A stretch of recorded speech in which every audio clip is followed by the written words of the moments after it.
Voltamos mais uma vez com o nosso canal, que maravilha! Canal Tempo de Conhecer. E hoje o assunto de história hoje é sobre a idade dos metais. Estamos cumprindo aqui mais uma promessa, né? Nós falamos sobre a idade, o período paleolítico, ou a idade da pedra lascada. Falamos na aula passada sobre o período neolítico, ou a idade da pedra polida. E agora, para terminar o assunto sobre pré-história, né, e a divisão da história, nós vamos falar sobre a idade dos metais e suas características. A idade dos metais e suas características. Bom, a primeira coisa que a gente tem que entender é o seguinte: em que ano foi datada, né, a idade dos metais? De 5.000 a.C. até o surgimento da escrita, tá? 5.000 a.C. até o surgimento da escrita. Nesse período, né, período 5.000 a.C., os instrumentos de pedra polida do Neolítico, que havia substituído os instrumentos de pedra lascada do Paleolítico, foram, por sua vez, substituídas por instrumentos fabricados inicialmente de cobre, depois de bronze e finalmente de ferro. Assim como o Paleolítico corresponde ao estágio da selvageria e o Neolítico ao da barbárie, a idade dos metais coincide praticamente com o início da civilização. O próprio nome Idade dos Metais, ela nos leva a entender que foi nesse período em que os primeiros metais foram descobertos, como o bronze, o cobre, o ferro, e por eles foram fabricados ferramentas de trabalhos, tá? Na verdade, as ferramentas de trabalho que existia no período da pedra lascada passou para a pedra polida, e na idade dos metais ela vai ser aí, vamos dizer assim, modernizada, né? Ela vai receber aí uma roupagem modernista. Por quê? Porque nesse período o homem vai passar a sofrer muito mais invasões, no caso as suas tribos, as suas comunidades, como foi criadas na idade da pedra polida, no Neolítico. Na idade dos metais o homem vai sofrer aí invasões, conflitos, guerras, e por isso o homem tinha a necessidade de modernizar os seus instrumentos de ataque e de defesa. Instrumentos também para caçar, para plantar, para cultivar a terra, para cuidar dos animais, né, que foi fabricado nesse período o arado, por onde precisava-se dos animais para guiar e a ferramenta para cuidar da terra. Isso é muito importante. Foram, por sua vez, substituídas as ferramentas que existiam no período neolítico, paleolítico, foi substituída por ferramentas de cobre, de bronze e ferro. Assim como o Paleolítico correspondeu ao estágio da selvageria e o Neolítico ao barbárie, a idade dos metais coincidiu praticamente com o início da civilização. O início da idade dos metais foi assinalada pelo desenvolvimento da metalurgia e pela fabricação de armas e ferramentas mais resistentes e duradouras, produzidas com cobre. Posteriormente, através da mistura do cobre com o estanho, os homens obtiveram uma liga mais resistente, chamada de bronze, passando a fabricar seus instrumentos com esse metal. O processo de desenvolvimento da metalurgia chegou ao auge com a fabricação de instrumentos de ferro. Já no segundo milênio antes de Cristo, quando a pré-história já havia cedido lugar à história das civilizações do Oriente Antigo, o minério de ferro foi utilizado pela primeira vez em escala industrial pelos hititas, povo que habitava o planalto da Anatólia, chamada de atual Turquia. Anatólia hoje é a atual Turquia. A idade dos metais ultrapassou, portanto, a pré-história e se prolongou pelos tempos históricos propriamente ditos. Dentro da pré-história nós temos a chamada Revolução Urbana, que se realizou nessa época de transição e se caracterizou pela transformação das pequenas aldeias agrícolas autossuficientes em cidades grandes e populosas. Lembra que na aula passada, na aula sobre o Neolítico, eu tinha falado que os homens começaram a criar suas próprias cidades. E a história vai falar sobre o crescimento populacional, o crescimento demográfico. E eu citei até a questão do êxodo rural, onde as pessoas saem do campo, onde as pessoas saem de suas aldeias para construir e povoar cidades. Isso é muito interessante. E é nessas cidades cuja vida se baseava no artesanato, na manufatura e no comércio. Artesanato são os utensílios criados da argila, do barro. Manufatura, trabalho manual, trabalho feito pelas mãos. E o comércio, que vai aí participar a questão das trocas, dos escambos, desse desenvolvimento, vamos dizer assim, desse desenvolvimento dessas transações comerciais dos produtos cultivados por outros produtos, como ferramentas de guerras, ferramentas de defesas e assim por diante.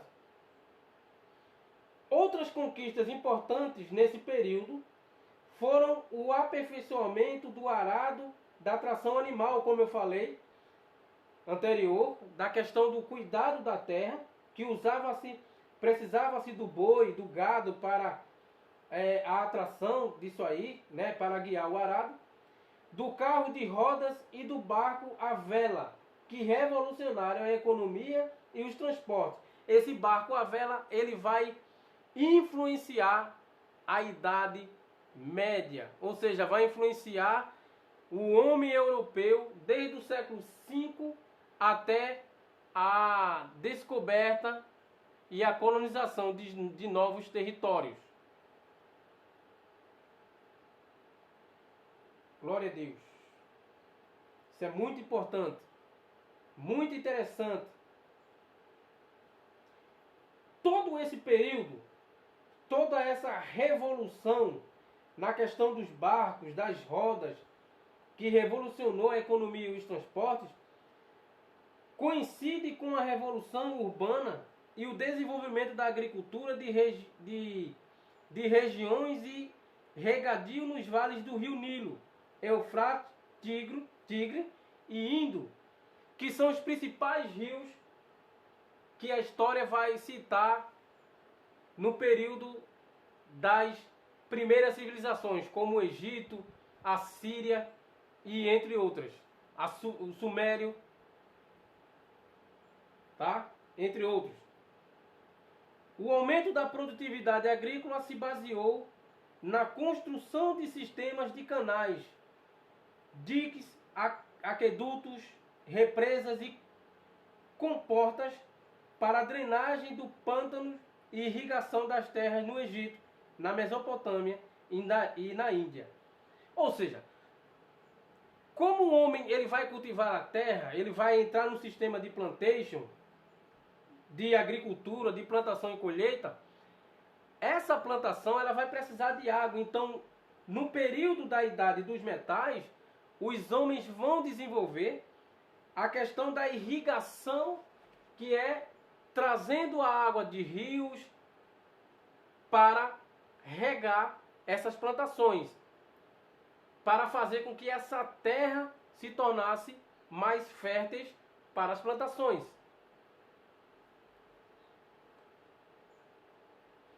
Com a produção de armas de metais, generalizou a prática da guerra, através da qual o homem, que já havia domesticado os animais, domesticou também o próprio homem, instituindo a escravidão. Aqui tem uma parte muito triste que vai se desenvolver no período do homem na idade dos metais, que é a questão da escravidão. O homem não vai se contentar em domesticar animais, como também um homem vai fazer com que essa domesticação passasse para o próprio homem, o seu semelhante, e assim eles pudessem usar desses homens uma mão de obra escrava. Nasce aí a escravidão, tá? E aí vai se espalhar não só pela África, mas da África espalhar pelo mundo inteiro, como para a Europa, vindo aqui para a América, tá? E aí por diante a questão da escravidão, que é uma parte muito triste da história. A guerra foi também um instrumento utilizado pelas cidades para conquistar os territórios adjacentes e impor a eles uma centralização política administrativa, o que culminou com o aparecimento do Estado, que deve ser entendido aqui como um poder centralizado independente de qualquer controle externo, exercido sobre um território e obedecido por uma população. Então, o sistema de escravidão, o sistema de domesticação do homem e esse sistema de modernização das ferramentas de trabalho, ferramentas de guerra, vai dar origem ao que conhecemos como o Estado, que precisa de uma administração política. Muito interessante.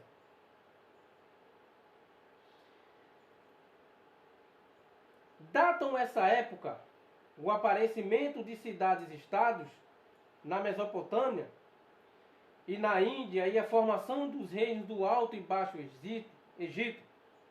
Estado e governo centralizados foram uma pré-condição para a mobilização de numerosos contingentes de trabalhadores e realização dos trabalhos de construção e manutenção das obras de drenagem e irrigação da agricultura de regadio. Por essa época, a escrita já havia sido inventada no Egito e na Mesopotâmia, e seu aparecimento assinalou a passagem da pré-história para a história da humanidade.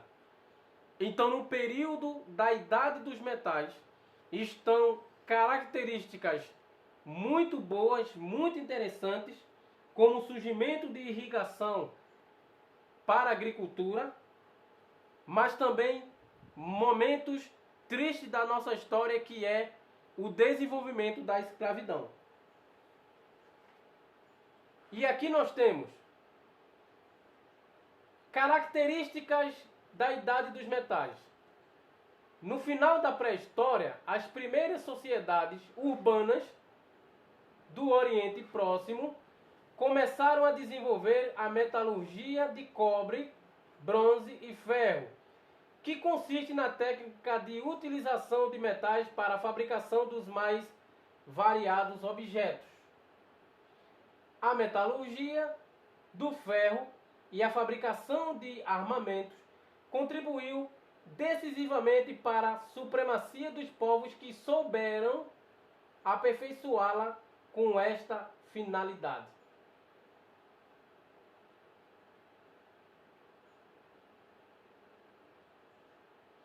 Aqui nós temos a imagem de Charles Darwin, que é o criador das teorias, a teoria da evolução e a teoria criacionista, né? A teoria da evolução, Darwin vai dizer que o homem, ele é a evolução dos primatas, tá? O homem surge através da evolução dos primatas. No caso aqui é importante deixar muito claro que Charles Darwin não vai dizer que o homem veio do macaco. Não. O que Charles Darwin diz é que o homem é a evolução dos primatas. Por quê? Porque assim como os primatas, o homem nasce andando de 4 patas, depois de forma ereta. E o homem vai ser dotado de uma inteligência tal que, segundo as pesquisas de Darwin, inteligência que já possuía nos primatas. É isso que ele quer dizer. Ele não diz que o homem veio do macaco. Tá bom? Então, se alguém ensinou isso para você, se alguém disse isso, ou se você costuma dizer isso, tire essa teoria da cabeça, porque o homem não veio do macaco. Nós somos a evolução da inteligência dos primatas. Até porque os primatas, pessoal, se você for num zoológico e você oferece uma banana ao macaco, você percebe que o macaco ele não come a banana com casca. O macaco já possui inteligência de descascar a banana. O macaco possui inteligência de, vamos dizer assim, entrar num estágio de risadas, brincadeiras. Se você for uma pessoa dócil, uma pessoa que gosta de brincar, uma pessoa que gosta de ensinar ao macaco, ele vai aprender facilmente a dar risadas, a brincar, até a zombar das pessoas. Eu lembro uma vez que eu fui aqui no zoológico aqui em Dois Irmãos, aqui no Recife, e o macaco estava dando língua para um grupo de crianças, e estava rindo, e as crianças começavam a rir também, e foi aquela maior risada, aquela maior brincadeira, foi muito engraçado, muito importante.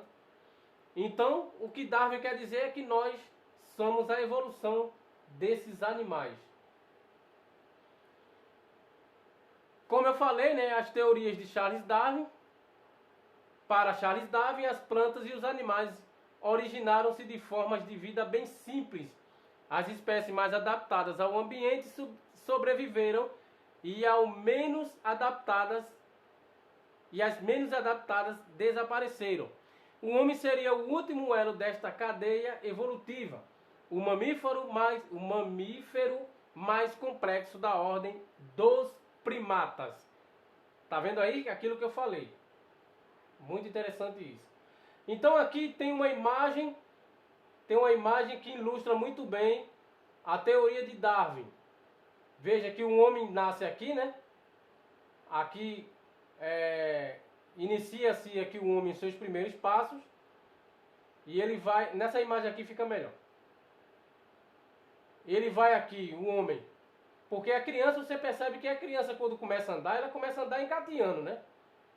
Começa a andar engateando e vai se segurando pelas paredes, se segurando nas coisas, nas pessoas, e vai recebendo força nas pernas, e ele vai ficando de forma ereta e vai ficar em pé. Tá? Aqui tem uma imagem aqui que começa do macaco e vai até o homem usando o computador. Tá, isso é só uma figura.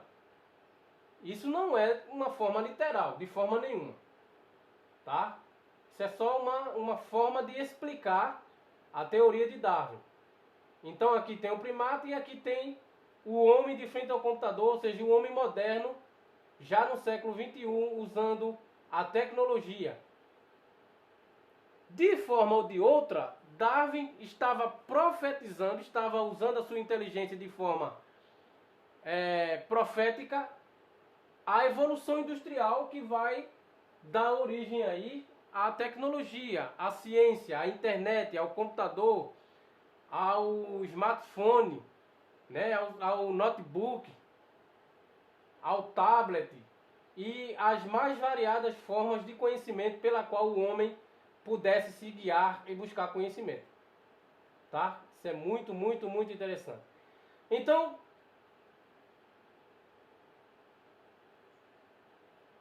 nós temos aqui ainda, eu não vou me alongar nisso aqui, mas eu vou ler apenas essa parte aqui que é muito interessante. O fóssil, aqui o homem neandertal, ou chamado de homem de Cro-Magnon. O fóssil esqueleto pré-histórico do homem de Neandertal foi encontrado em 1856 no vale do rio Nerden, na Alemanha. Possuía corpo robusto, crânio levemente achatado, testa saliente e pouco queixo. Praticavam alguns rituais religiosos, caça e sepultavam seus mortos. Provavelmente já expressavam seu pensamento por meio da fala. O homem de Cro-Magnon foi encontrado em 1868 em Cro-Magnon, uma localização do sul da França. Era diferente do homem de Neandertal, pois era alto, possuía membros retos e peito amplo, e a testa era mais alta e o cérebro maior. Não podemos afirmar que todas as tribos pré-históricas evoluíram simultaneamente. Exemplo disso são os aborígenes da Austrália, os esquimós do Ártico e os índios Trucaremã da Amazônia, que até hoje vivem de forma semelhante às tribos pré-históricas e não conhecem nenhuma forma de escrita. Então, para encerrar o período dos metais, nós temos aqui as características dos homens, o homem Neandertal e o homem de Cro-Magnon, que são os fósseis que foram encontrados há vários anos atrás. Tá? Então, valeu pessoal, muito obrigado pela atenção de vocês. Você que ainda não é inscrito no nosso canal, se inscreva aí no nosso canal, compartilhe nossos vídeos, convide mais amigos aí para que a gente possa desenvolver o nosso conhecimento. E eu prometo que aqui você vai desenvolver bastante a sua forma de estudar, de conhecer, de buscar o conhecimento, tá? Para ampliar os seus estudos. Obrigado pessoal, até a próxima aula, se Deus quiser.